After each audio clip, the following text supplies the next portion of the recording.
Did you know that the average person wastes over £700 a year on unused subscriptions? It's a staggering amount that could be redirected towards building real wealth. Wow, that's an eye-opening statistic. It really puts into perspective how small expenses can add up over time. Exactly. And that's just the tip of the iceberg when it comes to hidden ways we're losing money. Today, we're diving into some surprising strategies to save money in our everyday lives. It's not about extreme couponing or living on ramen noodles. It's about being smart with our resources. Oh, I'm all ears. What's the first money-saving hack we should know about? Well, let's start with something we all do every day.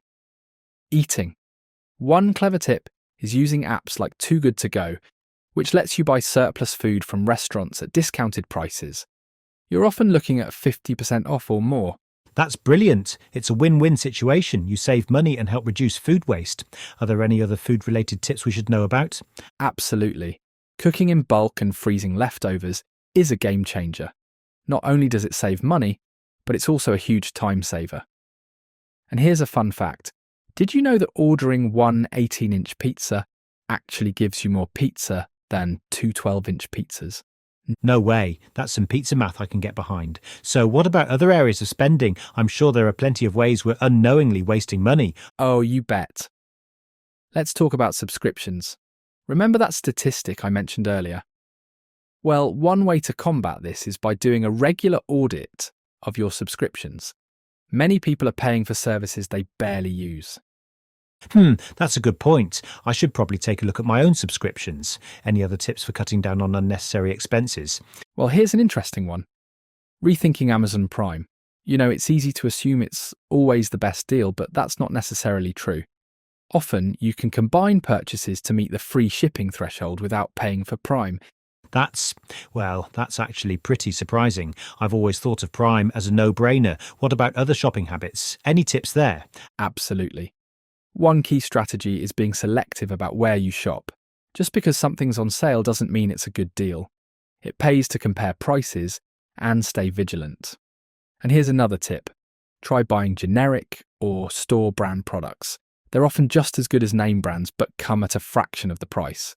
You know, that makes a lot of sense. It's all about being a smart consumer, isn't it? What about household expenses? I feel like that's an area where costs can really add up. Oh, you're spot on there. One simple change that can make a big difference is switching to energy-efficient bulbs. They use less power and last longer, cutting both your electricity bill and replacement costs. And here's an interesting tip. Consider getting a water meter.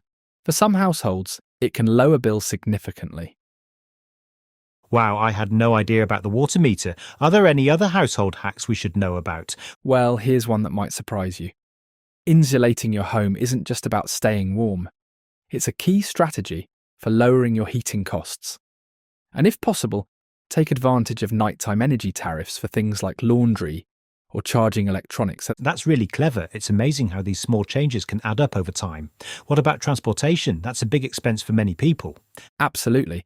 One of the biggest money savers is choosing public transportation, cycling, or carpooling when possible.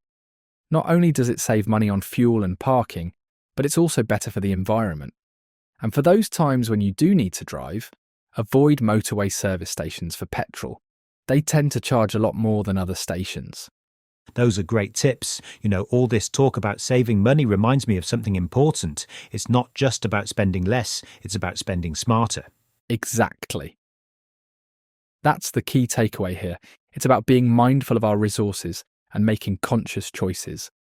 For instance, when it comes to big purchases like cars, consider pre-loved options instead of splurging on a new one. A well-maintained used car with a warranty can be a much better deal in the long run. That makes a lot of sense. It's about finding that balance between quality and cost effectiveness, isn't it? Precisely. And you know what? I think that's really the core message here. It's not about depriving ourselves or living a bare-bones existence. It's about being mindful of our resources, making conscious choices, and focusing on what truly adds value to our lives. Well said.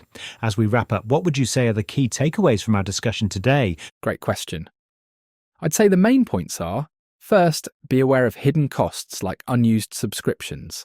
Second, look for creative ways to save on everyday expenses like food and household bills. Third, Question your assumptions about what's a good deal. Always compare prices and consider alternatives. And finally, remember that it's not just about saving money. It's about aligning your spending with your values and goals.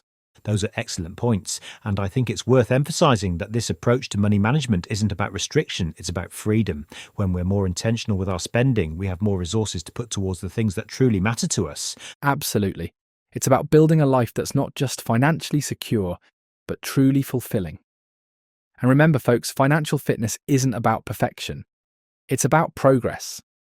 Every small step you take towards better money management is a step in the right direction.